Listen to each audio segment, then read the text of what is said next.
This chart shows the average global debt for an undergraduate degree scaling upwards, crossing the $35,000 mark. For most students, that number is the stark reality of getting a higher education today. But right next to that growing debt burden, there is a massive anomaly. Every single year, millions of dollars in scholarship funds go entirely unclaimed. The money sits in foundation bank accounts, waiting to be awarded, and no one takes it. The issue is a massive misallocation of student effort. Applicants routinely pursue highly publicized awards they have zero mathematical chance of winning. You have a finite amount of time, energy, and resources to spend writing essays and gathering recommendations. Think of this as your application capital. Securing a scholarship is a calculated asset allocation problem. You have to place your limited application effort where it yields the highest statistical return. This matrix maps out the funding landscape using a concept called the scholarship barbell. It charts every opportunity on two axes, the payout amount and your probability of actually winning. Up here in the top left quadrant, we have the elite global fellowships. They offer massive financial payouts, but they attract tens of thousands of highly qualified applicants, making your mathematical odds of acceptance severely low. Down in the bottom right quadrant, you find granular, local community grants.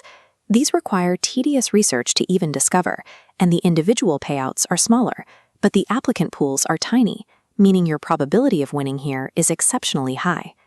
To fund your education, you must map which tier of this barbell you belong in based on your specific academic record and financial background. Sinking weeks of effort into an award built for a completely different applicant profile guarantees burnout, wasted time, and zero funding. To determine your placement, you first have to identify your required inputs. Need-based scholarships look exclusively at severe financial hardship. To qualify, you must submit rigorous documentation through the FAFSA or equivalent international platforms. The advantage here is that selection committees remove the pressure of maintaining a flawless GPA. The trade-off is that you must endure an extensive and intrusive audit of your family's financial history. On the other side is merit-based funding. These awards require elite test scores, exceptionally high GPAs, and robust extracurricular records. With merit scholarships, financial need is irrelevant. You are competing head-to-head on paper against wealthy students who have access to vast private resources and tutoring. You also face a hard limit. Your total combined aid packages generally cannot legally exceed the university's calculated cost of attendance limit. Honestly assessing whether your primary competitive asset is your merit or your need is the absolute prerequisite to choosing the correct application tier. If you operate at the absolute highest levels of merit or need, you might target a true full-ride scholarship. These rare awards cover complete tuition, room, board, books, and all living expenses. Premier U.S. full rides targeting low-income high achievers, like the extremely competitive GATE scholarship, provide this level of total coverage. But the cost of entry is years of flawless academic preparation. Because thousands of valedictorians compete for a handful of spots, these awards feature a mathematically massive failure rate. The same dynamic applies to premier global fellowships available to international students, including European programs like Erasmus Mundus, Chevening, and internal scholarships at Oxford University. There are also highly targeted funds for developing nations, such as the TWAS Fellowships, which focus exclusively on emerging talent in science and technology. The trade-off for taking these specialized international funds is inflexibility. They require a strict commitment to specific academic fields, severely limiting your ability to change your major later. While the prestige tier offers massive resume power and total financial coverage, it demands an overwhelming share of your application capital. Relying on it as your primary strategy is highly risky. A much more reliable funding source is the demographic-specific strategy. This involves targeting funds intentionally fenced off from the general public applicant pool. Targeted foundations reserve money for students who meet specific identity markers. First-generation college students from underserved communities, for example, can utilize the Dell Scholars Program. You face a highly restricted, smaller application pool, though you limit your options to the specific networks and requirements of those foundations.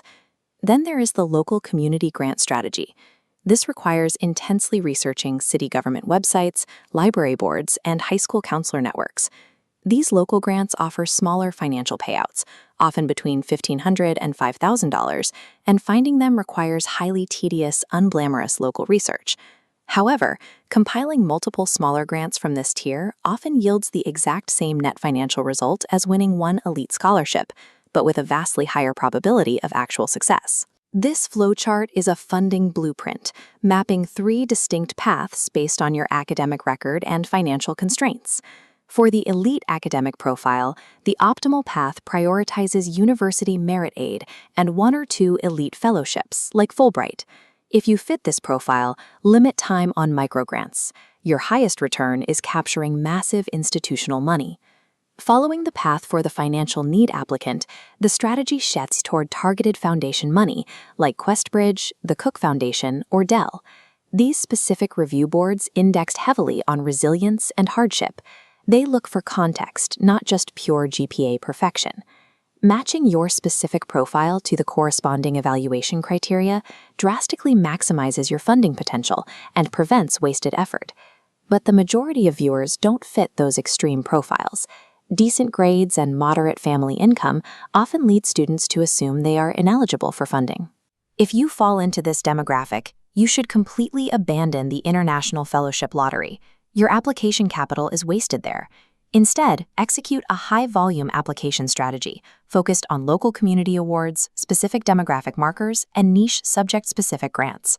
A massive volume of smaller, highly winnable local grants will successfully stack together to completely eliminate university tuition costs. A debt-free education comes to those who treat the application process with the exact same discipline as a high-paying part-time job.